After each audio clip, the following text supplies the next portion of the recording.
izinkan saya memperkenalkan diri. Nama saya Anissa Darmawan SHMH CPM. Saya di sini sebagai mediator yang bersertifikasi dari DSI dengan akreditasi dari Mahkamah Agung. Dalam hal ini saya akan membantu menyelesaikan permasalahan Bapak dan Ibu. Mungkin sebagai awal proses mediasi kita ini, sebelum saya membaca aturan mediasi kita, boleh saya minta Ibu sebagai pemohon memperkenalkan diri terlebih dahulu.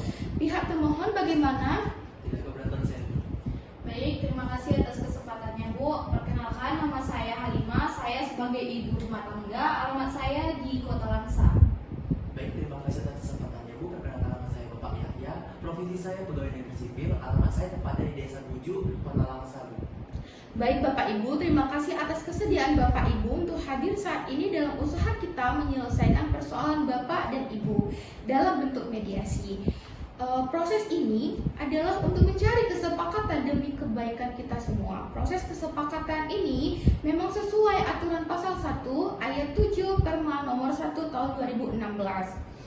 Adapun saya sebagai mediator merupakan pihak netral yang membantu Bapak Ibu dalam proses perundingan guna mencari berbagai kemungkinan penyelesaian sengketa tanpa menggunakan cara atau memutus perkara dengan memaksakan sebuah penyelesaian. Di dalam pelaksanaan mediasi, kita juga mengenal adanya prinsip-prinsip dalam mediasi, yaitu antara lain adalah 1. Imparsial, yang berarti tidak memihak atau netral. 2. Tidak punya hak untuk memutus karena keputusan diambil berdasarkan kesepakatan para pihak. Yang ketiga, kerahasiaan. Seluruh yang terjadi dalam proses mediasi bersifat rahasia. Dan yang terakhir adalah kaukus. Artinya, jika diperlukan, mediator dapat melakukan pertemuan terpisah dengan para pihak. Baiklah, untuk mempersingkat waktu, saya akan bacakan tata tertib selama melakukan proses mediasi atau perundingan hari ini, yaitu 1. Para pihak harus berbicara secara bergantian setelah dipersilakan mediator. 2. Para pihak tidak boleh saling memotong pembicaraan. 3. Para pihak tidak saling menyerang baik secara kata-kata ataupun fisik. 4. Para pihak diharapkan jujur tanpa ada yang disembunyikan. 5. Tidak merokok. 6. Tidak menggunakan handphone. Dan 7. Tidak merekam isi pembicaraan. Baiklah, apakah Bapak dan Ibu setuju dengan kesepakatan terhadap tata tertib tersebut? Setuju. Baik. Bapak Ibu, saya ingin tahu duduk persoalannya terlebih dahulu. Dari Bapak termohon, bagaimana cerita yang Bapak bisa membeli tanah tersebut? Silakan Bapak. Baik, terima kasih atas kesempatannya Bu. Jadi begini Bu mediator, saya cerita dari awal terlebih dahulu ya. Yang bahwasanya pada tahun 2022 saya bertemu dengan Pak Harun untuk membincang-bincang Bu. Tiba-tiba Pak Harun ini ingin menjual sebidang tanah kepada saya. Kebetulan pada saat itu Bu, saya mau memerlukan sebidang tanah untuk membangun rumah keluarga saya Bu. Dikarenakan sih tidak enak kepada orang tua saya yang terus-terus saya menumpang di situ Bu. Nah, jadi singkat cerita terjadi transaksi jual beli itu Bu antara saya dengan Pak Harun, yaitu objeknya sebidang tanah tersebut. Nah, singkat cerita berlangsung lama saya ingin membangun di atas tanah itu rumah saya Bu.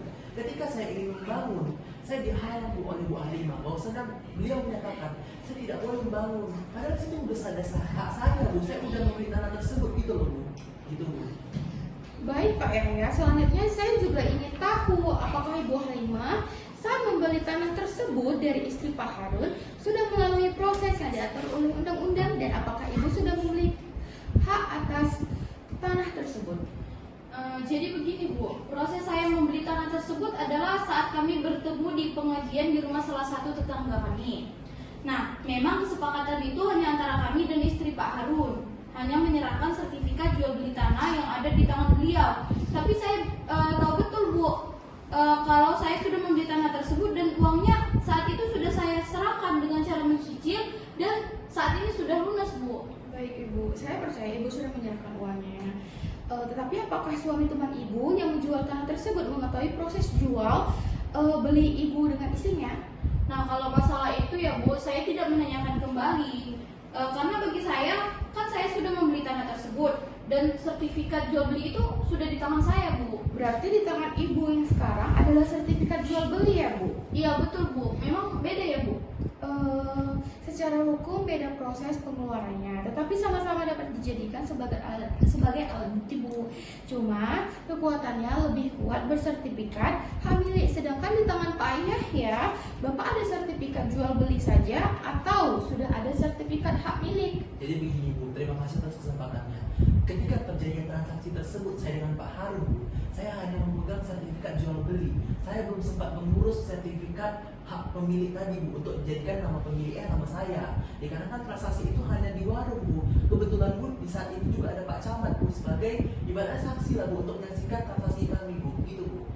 Baik Bapak Ibu, setelah mendengarkan keterangan Bapak Ibu, saya perlu mencari keterangan yang lebih lagi dengan bertemu langsung dengan Pak Harun dan istrinya. Tetapi itu nanti saja kita lakukan karena perlu Bapak Ibu ketahui bahwa proses jual beli tanah itu memerlukan proses yang tepat hukum dan perlu sertifikat yang dicatat di BPN, Badan Pertanahan daerah di mana lokasi tanah tersebut sehingga memiliki kekuatan hukum yang tepat. Ini sesuai dengan Peraturan Menteri Negara Agraria atau Kepala Badan Pertanahan Nasional Nomor 3 Tahun 1997 tentang ketentuan pelaksanaan Peraturan Pemerintahan Nomor 24 Tahun 1997 tentang pendaftaran tanah Pasal 197 Ayat 1 yang berisi semua daftar umum dan dokumen-dokumen yang telah dipergunakan sebagai dasar pendaftaran merupakan dokumen negara yang harus disimpan dan dipelihara menurut peraturan perundang-undangan yang berlaku. Ayat 4 isinya dengan izin Kepala Kantor Wilayah kepada pemegang hak yang bersangkutan dapat diberikan petikan, salinan atau rekaman dokumen pendaftaran tanah yang menjadi dasar pembukuan hak atas namanya yang tersimpan di kantor pertanahan, bahwa berdasarkan peraturan tersebut pihak kami tidak dapat dengan serta-merta mengeluarkan begitu saja dokumen negara, harus melalui kewenangan yang telah diatur dan hanya kepada pemegang hak saja. Ini artinya semua prosedur harus mengikuti aturan yang berlaku. Baik Bapak Ibu, untuk menyelesaikan persoalan Bapak Ibu, kita perlu melakukan cross check dengan pemilik tanah sebelumnya, mendatangkan ahli dan saksi. Untuk itu, pertemuan kita kali ini kita tunda dan akan kita bahas kembali setelah mengetahui maksud Pak Harun dan istrinya. Apa sama-sama tidak mengetahui tanah ini telah dijual atau bagaimana? Kita akan mengatur jadwal ulang kembali dan mudah-mudahan bisa terselesaikan. Bapak Ibu setuju kita melakukan pertemuan kembali pada minggu depan tanggal 23 Agustus 2025? Saya setuju Bu. Baik, terima kasih Bapak Ibu atas waktunya, kesempatannya hadir di sini. Assalamualaikum warahmatullahi wabarakatuh. Waalaikumsalam.